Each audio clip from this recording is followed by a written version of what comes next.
এত চমৎকার result, honours মাস্টার্সে ফার্স্ট ক্লাস ফার্স্ট, আপনি তো ভালো চাকরি করতে পারতেন, ভালো চাকরি পেতে পারতেন, বিসিএসে ক্যাডারে হতে পারতেন, তো কেন আপনি উদ্যোক্তা হলেন? কিভাবে হলেন উদ্যোক্তা? এবং সেখানে নিজের বলার মতো একটা গল্প আসলে কি ভূমিকা রাখলো আপনার জীবনে? আসসালামু আলাইকুম স্যার। স্যার, প্রথমেই বলতে চাই যে ছোটোবেলা থেকেই আমার একটা ইচ্ছা ছিল যে আমি চাকরি করব। তার একটা অন্যতম কারণ হচ্ছে আমরা 3 বোন আর আমার বাবা একজন প্রবাসী, আর আমি হচ্ছে সবার বড়।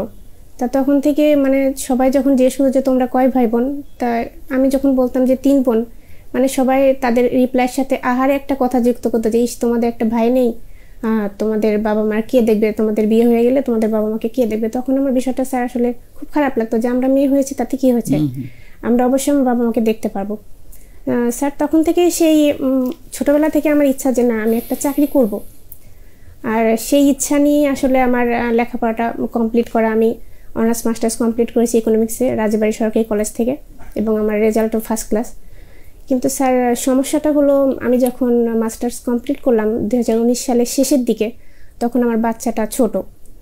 আর তখন আর কিছুদিন পর তখন আমি একটু চেষ্টা করছিলাম, লেখাপড়া করেছি কিছুদিন, ব্যাংকে অ্যাপ্লাই করেছি, কিন্তু বেশ কিছু ব্যাংকে অ্যাপ্লাই করেছি, কিন্তু আজ পর্যন্ত সে ব্যাংকের অ্যাপ্লাইয়ের কোনো পাইনি আমি। না, রিপ্লাই আসেনি। কারণ তার কিছুদিন পরে আপনার করোনার শুরু হয়ে যায়। তো আমি শুধু দুশ্চিন্তাই করতাম। আমার হাজব্যান্ড আমাকে অনেক বুঝিয়েছে, দেখো মানে বাচ্চা নিয়ে পারছো না তাতে কি হয়েছে, তুমি আর অন্য কিছু করার চেষ্টা করো। আর একটা বিষয় হচ্ছে আমার হাজব্যান্ড নিজের বলার মতো একটা গল্প ফাউন্ডেশনের 10ম ব্যাচের সদস্য। আচ্ছা। আর যদি বলতে চাই যে নিজের বলার মতো একটা গল্প ফাউন্ডেশন আমাকে কি দিয়েছে, স্যার প্রথমে আমি বলতে চাই যে আমাকে হতাশাগ্রস্ত একটা জীবন থেকে মুক্তি দিয়েছে। কারণ আমি আসলে একটা ডিপ্রেশনে ছিলাম যে আমার চাকরি করার ইচ্ছা, আর আমার বাবার খুব ইচ্ছা যে আমি চাকরি করি।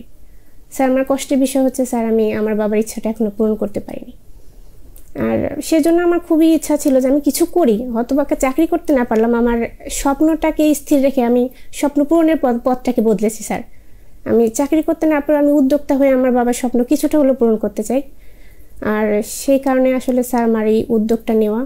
আর আমার হাজব্যান্ড ছিল বলে, আর স্যার আপনি ছিলেন বলে আজ আমি এখানে এসে বসে এত মানুষের সামনে সবার সামনে কথা বলতে পারছি।